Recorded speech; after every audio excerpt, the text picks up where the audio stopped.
Bonjour à toutes et à tous. Bonsoir pour ceux-là qui m'écouteront, qui me suivront certainement en soirée. Et bonjour à ceux-là qui me suivront en matinée. Je vous dis que la paix du Seigneur soit avec vous. Shalom à vous, peuple de Dieu. C'est votre âme serviteur, l'apôtre Arnaud Alinguité du ministère Mission mondiale pour Christ. Ce matin, je voudrais aborder une thématique avec vous, une thématique importante face à ce que nous vivons actuellement. Il est important, il est nécessaire que la parole de Dieu soit toujours annoncée, la parole de Dieu soit toujours prêchée. Il est important que nous comprenions dans ces moments, dans ces saisons, ce que Dieu attend de nous, ce que Dieu veut de nous. C'est pourquoi la thématique dont nous allons aborder, dont je vais me forcer à aborder avec vous, est intitulée « Comprendre la volonté de Dieu en temps de crise ». Comprendre la volonté de Dieu en temps de crise. Il est important que nous ayons une compréhension claire, nous ayons une direction. Il est important que nous comprenions ce que Dieu veut par rapport à cette saison. Nous ne semblons pas ignorer ce qui se passe actuellement dans le monde, car cette pandémie dont nous vivons actuellement n'est pas une histoire d'un seul continent. Elle s'est répandue sur tous les continents.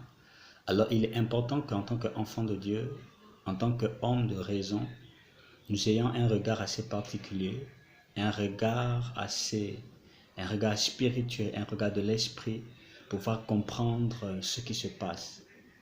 Vous savez, au moment où quelque chose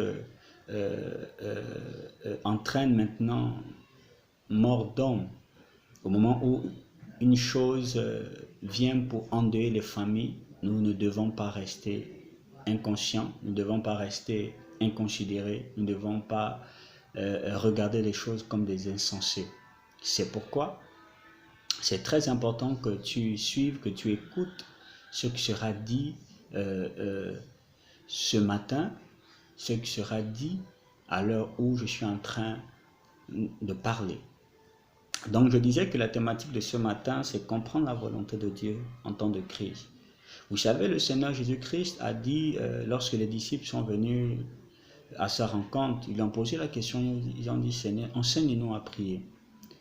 Et dans les parties de prière, il y a une partie où le Seigneur Jésus-Christ dit que lorsque vous priez, dites que ta volonté soit faite sur la terre comme elle est faite au ciel. Ici, le Seigneur Jésus-Christ est en train de nous dire qu'il y a une volonté dans le ciel et que cette volonté parfaite de Dieu qui est dans le ciel, la volonté de Dieu, c'est que cette volonté parfaite soit aussi sur la terre. Alors, d'où comprendre la volonté de Dieu en temps de crise. Comprendre la volonté de Dieu en temps de crise. La Bible nous révèle un fait. La Bible nous révèle dans le livre de 2 Chroniques qu'il y avait parmi les fils de Jacob, les fils d'Israël, il y avait une tribu qui avait l'intelligence des temps et des circonstances. Cette tribu était, à chaque fois qu'il y avait des situations compliquées, elle était consultée pour avoir la direction, pour avoir l'instruction, pour savoir ce que Dieu voulait par rapport à une saison. Alors, enfant de Dieu, j'aimerais que tu écoutes attentivement ce qui sera dit, car au sortir de là, je crois que tu saisiras, tu comprendras encore de façon plus claire ce qui se passe actuellement dans le monde.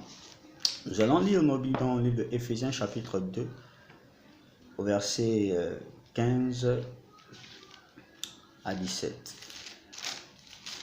Éphésiens chapitre 2, chapitre 5, verset 15 à 17, autant pour moi. Donc Éphésiens chapitre 5, verset 15 à 17. Que nous dit la parole de Dieu? Je vais lire. Prenez donc garde de vos conduits avec circonspection, non comme des insensés, mais comme des sages. Rachetez le temps, car les jours sont mauvais. C'est pourquoi, ne soyez pas inconsidérés, mais comprenez quelle est la volonté du Seigneur. Il dit ne soyez pas inconsidérés, mais comprenez quelle est la volonté du Seigneur. Donc, ici, la parole nous dit que nous devons comprendre la volonté du Seigneur. Et particulièrement en cette saison, nous devons comprendre la volonté du Seigneur, c'est-à-dire connaître la volonté du Seigneur. Vous savez, la compréhension sur le plan spirituel est une capacité de saisir les choses dans l'esprit. C'est apercevoir, c'est discerner par l'esprit, c'est de voir, de distinguer, de capter les choses par l'esprit. Donc nous devons comprendre la volonté du Seigneur. Et la Bible nous dit que comment nous devons nous comporter pendant des moments compliqués. Il dit, prenez garde de vous conduire avec circonspection. La circonspection, c'est quoi?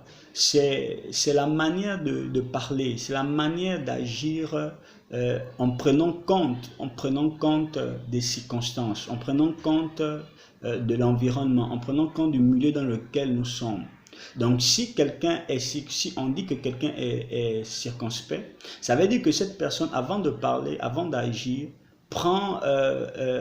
considère les moments dans lesquels il vit. Donc il est important que nous, enfants de Dieu, nous puissions considérer, nous puissions analyser, examiner ces moments avec un regard spirituel. J'insiste, avec un regard spirituel. Pourquoi? Parce que cette pandémie est en train de causer la mort de milliers de personnes. Et en causant la mort de milliers de personnes, ce qui se passe actuellement en Amérique, en Europe, en Asie, peut nous arriver, nous Africains, peut nous arriver, nous Gabonais, peut nous arriver. Donc il est important que nous, enfants de Dieu, que nous regardons. La Bible est claire que le monde attend avec un ardent désir la révélation du Fils de Dieu.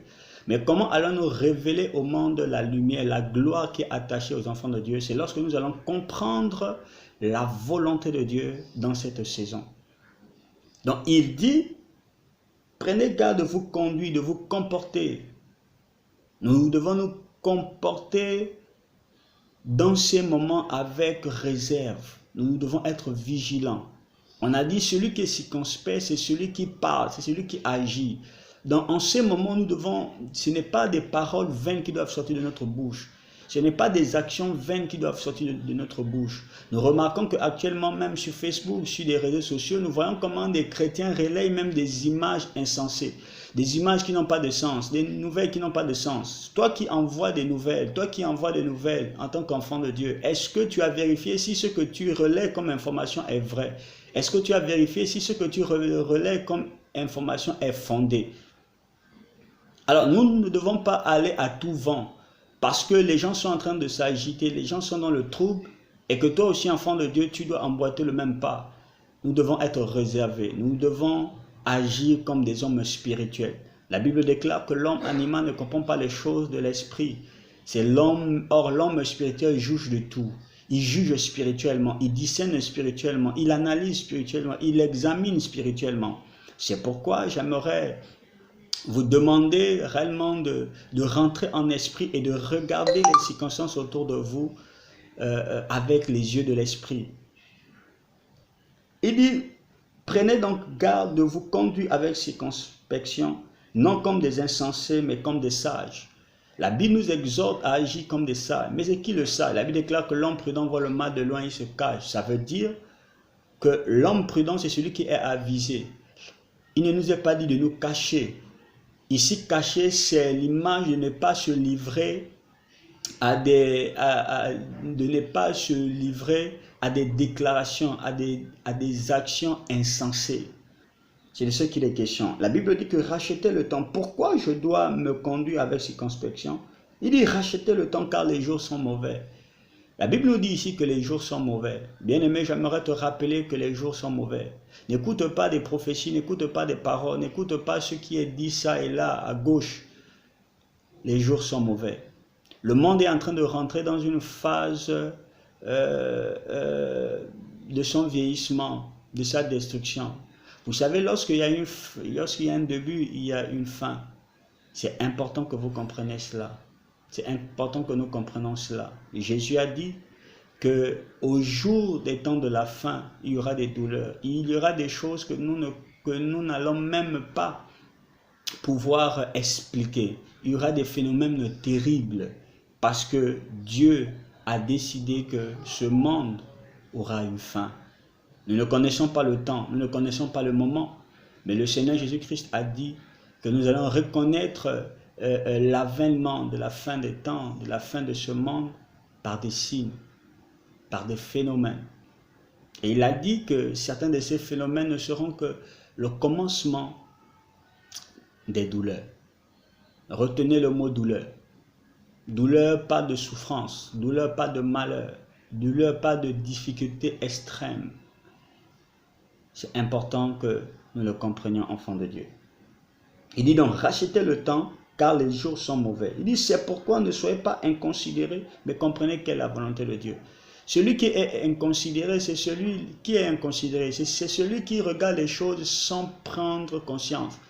C'est celui qui regarde les choses sans les considérer, sans les examiner dans leur sens. C'est celui-là qui prend les choses à la légère. Il dit, ne soyez pas inconsidéré, enfant de Dieu. Ne sois pas inconsidéré.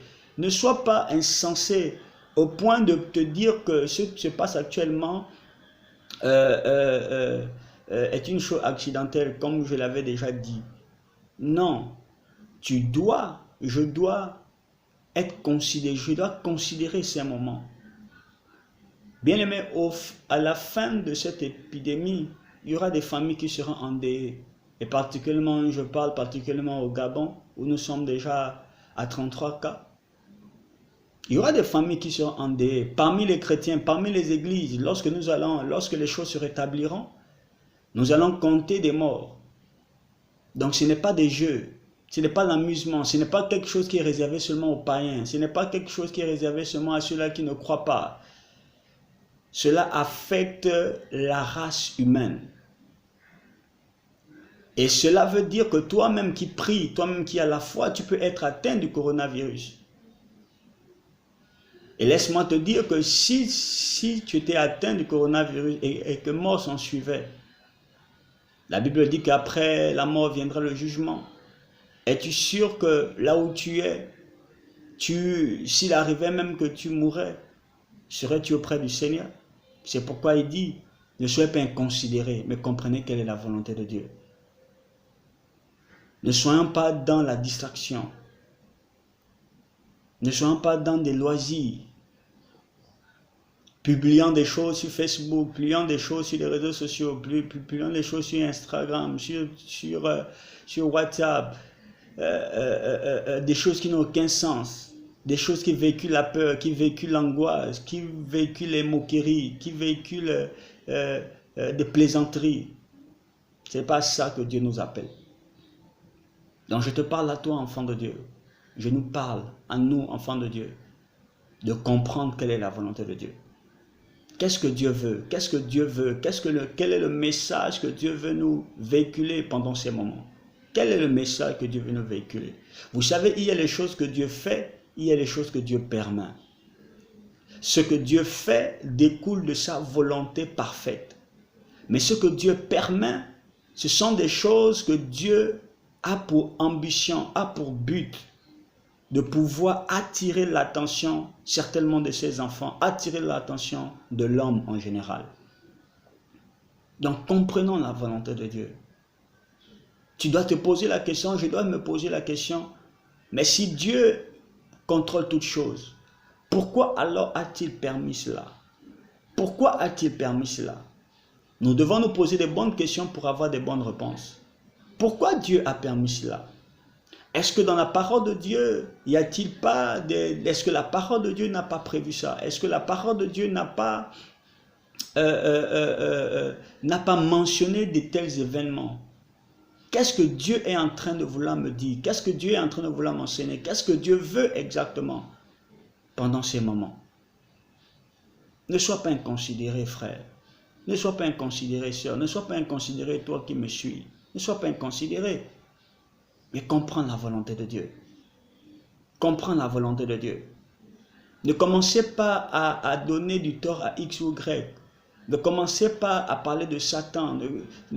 Satan a ses desseins. La Bible déclare que nous n'ignorons pas ses desseins. Satan a ses desseins. Ça veut dire quoi? Ça veut dire que la volonté de Satan, c'est que la race humaine soit exterminée. Ça, c'est un fait établi. Que la race humaine soit exterminée. Mais pourquoi cette pandémie? Pourquoi cette pandémie arrive en ce moment? Pourquoi? Quelle est la raison? Car Dieu dit, comprenez la volonté de Dieu. Comprenez la volonté de Dieu.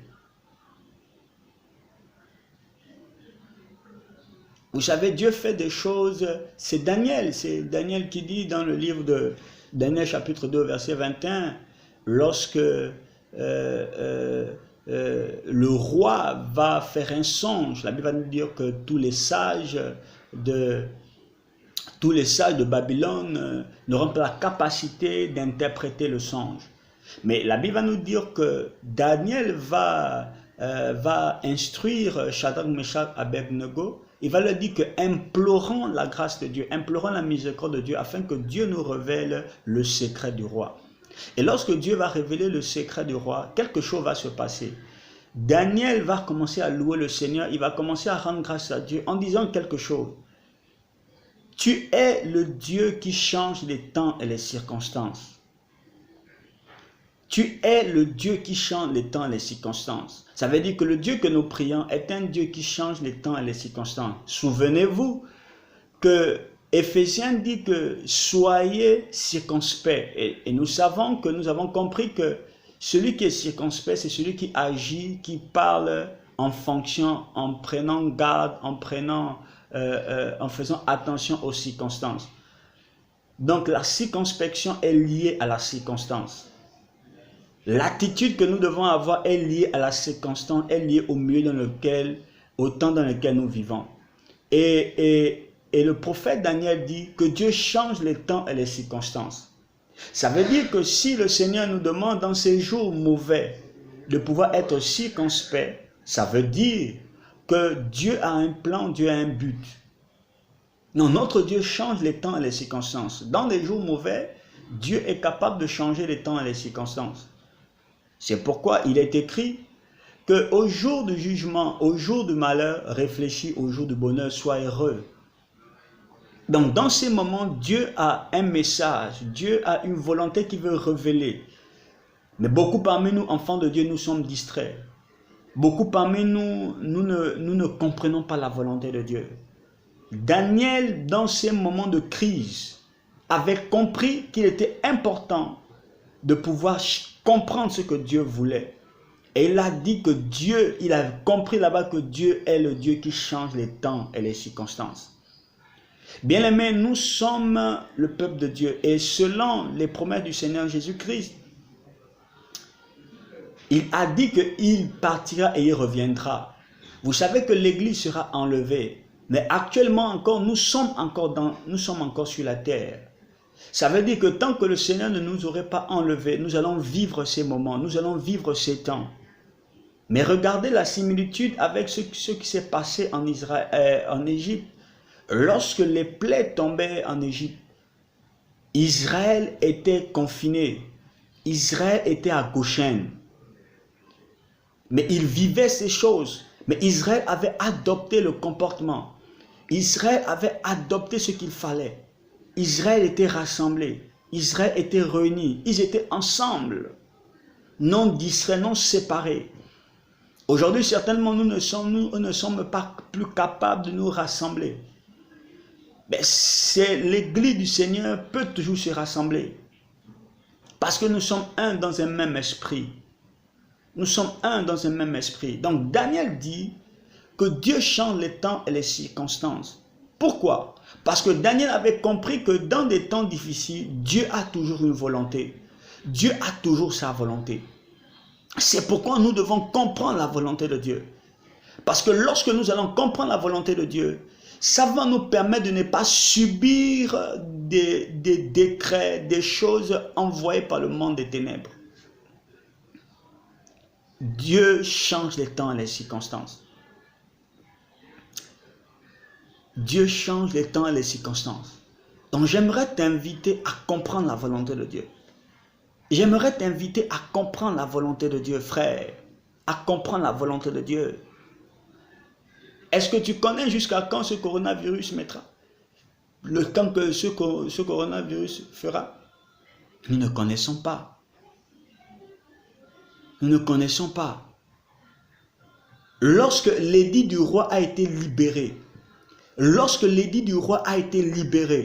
même Daniel et Shadrach, Meshach, Abednego, tous les Juifs devaient être, tous les sages devaient être tués. Donc ça veut dire que cette épidémie concerne tout le monde. Mais Shadrach, Abednego et Daniel sont allés chercher la volonté de Dieu dans la prière. Ils sont allés chercher la volonté de Dieu pour connaître ce que Dieu voulait et ce que Dieu disait. Comprenons la volonté de Dieu. Dans la Bible, il y a une histoire de Job. La Bible va nous dire que Job était un homme intègre. C'était un homme droit devant Dieu. C'était un homme droit. C'était un homme intègre. Mais voici ce qui va arriver lorsque on ne comprend pas la volonté de Dieu. Voici ce qui arrive lorsque les chrétiens sont dans la distraction. Voici ce qui arrive lorsque nous ne saisissons pas. Job, l'histoire de Job va nous révéler, va nous instruire sur quelque chose de fondamental. Prenons le livre de Job chapitre 1.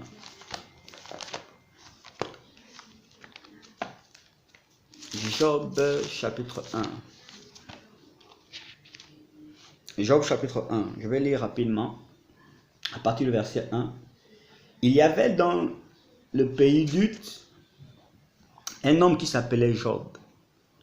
Et cet homme était intègre et droit. Il craignait Dieu et se détournait du mal. Il lui naquit 7 filles et 3 filles. Il lui naquit 7 fils autant et 3 filles. Il possédait 7000 brebis, 3000 chameaux, 500 paires de bœufs, 500 ânesses et un très grand nombre de serviteurs. Et cet homme était le plus considérable de tous les fils de l'Orient. Ses fils allaient les uns les autres, chez les uns les autres, et donnaient tour à tour un festin, et ils invitaient leurs 3 sœurs à manger et à boire avec eux. Et quand les jours de festin étaient passés, Job appelait et sanctifiait ses fils, puis il se levait de bon matin et offrait pour chacun d'eux un holocauste. Car Job disait, « Peut-être mes fils ont-ils péché et ont-ils offensé Dieu dans leur cœur. » C'est ainsi que Job avait coutume d'agir. Or, les fils de Dieu vinrent un jour se présenter devant l'Éternel. Et Satan vint aussi au milieu d'eux. L'Éternel dit à Job, « D'où viens-tu » Et Satan répondit à l'Éternel de parcourir la terre et de m'y promener. Quand vous allez lire jusqu'en bas, vous allez voir, nous connaissons tous l'histoire. Mais qu'est-ce que je veux nous faire, qu'est-ce que je veux ressortir ici? Voilà un homme qui craint Dieu, voilà un homme qui se détourne de mal, voilà un homme intègre, voilà un homme considérable. C'était un homme qui avait une personnalité en son temps. La Bible nous dit que Job avait des enfants, il avait des fils et des filles. Mais ses fils se livraient à des festins. Ses fils fêtaient. Il y avait une telle joie, il y avait de l'amour, il y avait de l'allégresse. Et Job, à chaque fois que ses enfants se retrouvaient, après leur retrouvaille, Job faisait des offrandes parce qu'il se disait que les enfants avaient péché. Mais la Bible nous dit que, or, conjonction de coordination, or, cela est en train de nous montrer que pendant que Job était en train de s'occuper de ce que faisaient ses enfants, il y avait un mouvement dans le monde spirituel qui se passait. Il y avait une rencontre qui se faisait dans le monde spirituel. Job ne connaissait pas. Job était concentré sur les fêtes, sur les festins de ses enfants, de ses fils. Mais il y avait des choses qui se décidaient dans le monde spirituel. C'est comme de nos jours, nous sommes en train de voir le coronavirus, Mais le coronavirus n'est pas quelque chose qui est arrivé de façon spontanée. C'est une opération qui a été préparée. C'est quelque chose qui a été préparé depuis. Mais Job ne savait pas ce qui se passait. Pourquoi? Il ne savait pas ce qui se passait parce qu'il avait des regards fixés sur ce que faisaient ses enfants. Il avait les regards fixés sur ce qui se faisait de façon, sur le plan naturel. Il était concentré à faire ça. Il était concentré à faire cela. Et beaucoup d'entre nous, c'est ce qui se passe. Le monde des ténèbres décide un certain nombre de choses. Mais nous, enfants de Dieu, nous sommes concentrés aux choses de la terre. Nous sommes concentrés à voir ce qui se passe autour de nous simplement avec des yeux charnels, avec des yeux physiques. Alors que des choses dans le plan spirituel, elles sont en train d'être décidées, d'être déclarées, d'être décrétées. Bien aimé, nous avons un ennemi commun, celui avec qui nous combattons, contre qui nous avons des problèmes, je vous l'ai dit. Celui qui veut notre mort ne dort pas. Satan ne dort pas. Satan travaille. Le diable travaille. Ses agents travaillent. Et ce qui se passe actuellement est une opération. Est une opération du monde des ténèbres. Parce que quand il y a déjà des milliers de morts, quand il y a des milliers de morts, nous pouvons voir la main du diable. Voilà Job, qui est comme toi, inconsidéré, distrait. Il est occupé à voir ce que font ses enfants, alors qu'on est en train de décider des choses contre sa vie, alors qu'on est en train de décider des choses contre la terre. Les enfants de Dieu sont distraits, sont dans les fêtes. Vas-tu comprendre ce que Dieu est en train de te dire? Vas-tu te réveiller? Vas-tu te réveiller face à cela? Qu'est-ce que tu fais actuellement depuis que le confinement a été décrété, a été donné par les autorités? Qu'est-ce que tu fais? Qu'est-ce que ton téléphone te sert? À quoi te sert ton téléphone? À quoi te sert ton téléphone? Je parle à toi, enfant de Dieu, tu me regardes. Qui fait la prière, tu penses que la vie chrétienne se trouve à l'église. Qu'est-ce que tu fais maintenant alors que tu es seul à la maison? Où est ta vie de prière? Job était distrait. Mais souvenez-vous, il dit, comportez-vous avec circonspection. Non comme des insensés, mais comme des sages. Il dit racheter le temps. Vous savez, quelque chose qui est... Si on veut racheter, ça veut dire qu'elle nous a été achetée. Ça veut dire que nous l'avons vendue. C'est une chose vendue, c'est une chose vendue qui est achetée. Mais si la Bible nous dit de racheter, ça veut dire que nous l'avons vendue. Et Job, c'est ce que Job a eu à faire. Job a vendu son temps en regardant ce que faisaient les enfants. Job a vendu son temps en regardant comment les enfants étaient en train de se comporter pendant les fêtes. Il avait 10 fils, donc chaque fils organisait un festin. Imaginez-vous. Quelle organisation! Quelle organisation! Pendant combien de jours, combien de fois les 7 fils-là ont organisé ça? Remarque, supposons que chaque fils ait organisé un festin. Il a fait pendant combien de jours? Le temps de préparation. Donc tout ça, c'est un temps qui avait été acheté, volé par Satan. Satan était en train de planifier quelque chose contre Job. Et il a tout fait pour permettre à ce que Job soit dans la distraction, Job soit concentré au festin de ses fils. Pourquoi c'est le jour où, pourquoi c'est le moment où le monde spirituel est en train de planifier des choses, que ses enfants se décident de façon successive. De façon successive à pouvoir festoyer. C'est parce qu'il y avait quelque chose. Parce que l'ennemi était en train de préparer quelque chose. Bien aimé, nous devons faire attention à chaque fois que nous voyons la distraction autour de nous.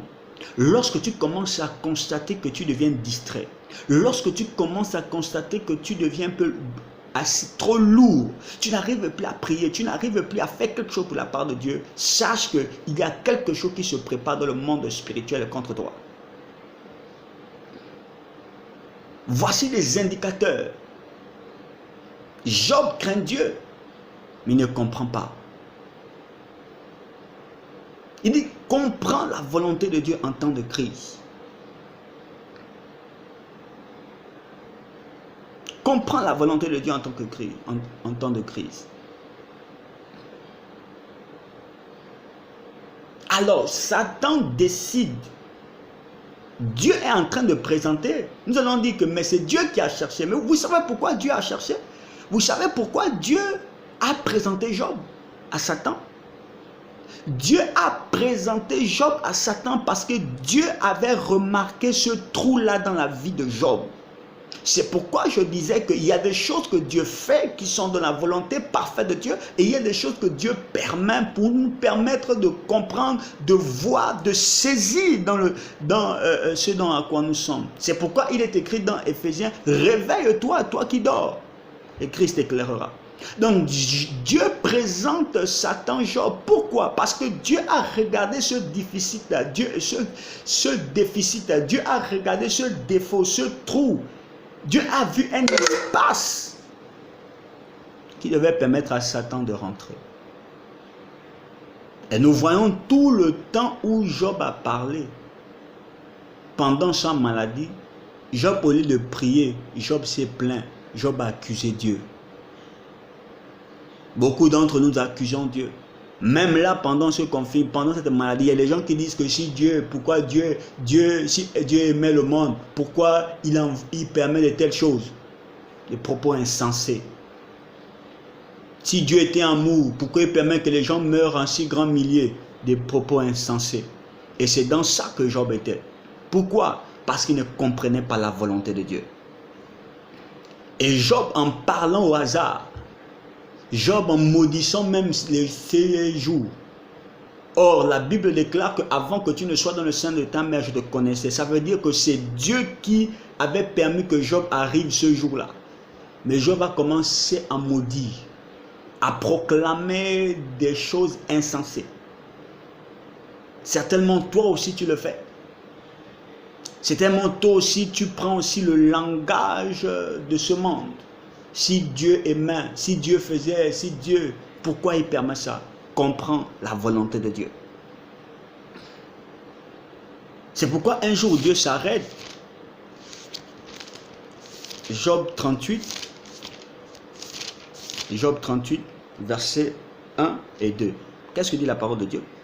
L'Éternel répondit à Job du milieu de la tempête et dit, Dieu répond au milieu de la tempête, Dieu répond au milieu du trouble, Dieu répond en temps de crise, Dieu répond en temps de terreur, Dieu répond, j'aimerais te le dire, Dieu répond.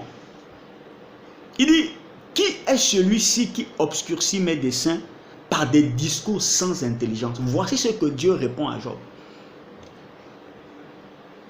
Il dit, qui est celui-ci qui parle au hasard? Qui obscurcit quoi? Mes desseins. Ça veut dire que ce que Dieu avait planifié là, ce que Dieu était en train de faire, quand Dieu était en train de présenter Job à Satan, Dieu avait un dessein. Lorsque Dieu a permis que Satan puisse toucher Job, ça veut dire que Dieu avait un dessein. Ce qui se passe dans le monde actuellement, que ça soit une frappe de l'ennemi, que ça soit une frappe de Satan, que ça soit une frappe des satanistes, que ça soit une frappe des hommes occultes, j'aimerais te dire que Dieu a un dessein.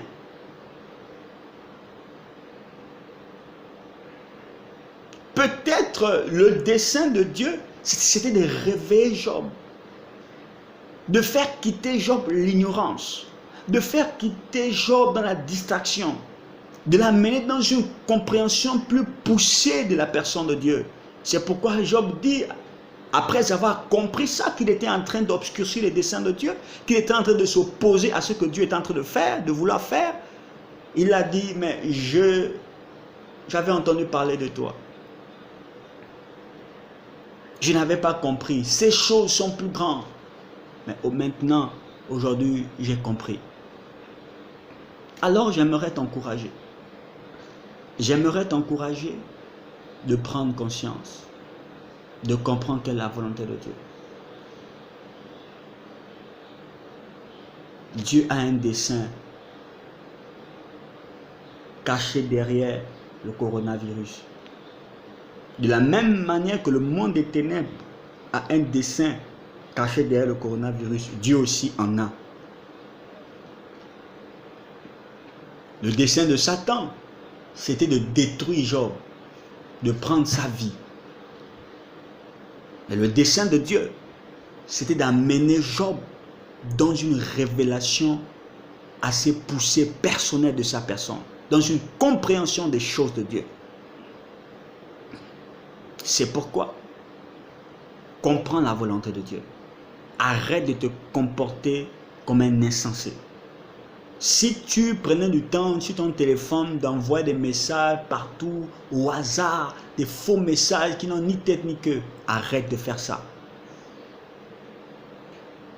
Arrête de faire ça. Tu es appelé à édifier. Tu es la lumière du monde. Au travers de toi, il faut qu'on arrive à entendre la pensée de Dieu. Il faut qu'on arrive à entendre la pensée de Dieu. Donc, ouvre ton esprit maintenant. Rentre en toi-même. Ressaisis-toi. Comprends que Dieu a un dessein derrière cette pandémie. Comprends que Dieu a un dessein derrière cette pandémie. Exploite ces moments de confinement pour ta vie personnelle. Exploite ces moments de confinement. Alors voilà ce que Dieu a mis dans mon cœur pour partager avec toi. Ne sois pas distrait, ne sois plus distrait. Ne sois plus distrait. Au nom de Jésus-Christ. Que le Seigneur vous bénisse, que sa grâce soit sur vous. Je prie que l'Esprit de Dieu réveille vos sens spirituels. Que le Saint-Esprit réveille nos sens spirituels au nom de Jésus-Christ. Que ces moments de confinement, que ces temps de pandémie, que le Seigneur nous amène à comprendre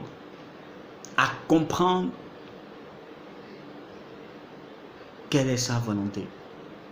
Que la grâce du Seigneur soit avec vous. Soyez bénis au nom de Jésus-Christ. Nous nous retrouverons ce dimanche à partir de 10h pour la deuxième partie du message Covid-19, quelle attitude à avoir, en direct sur Facebook. Que Dieu vous bénisse.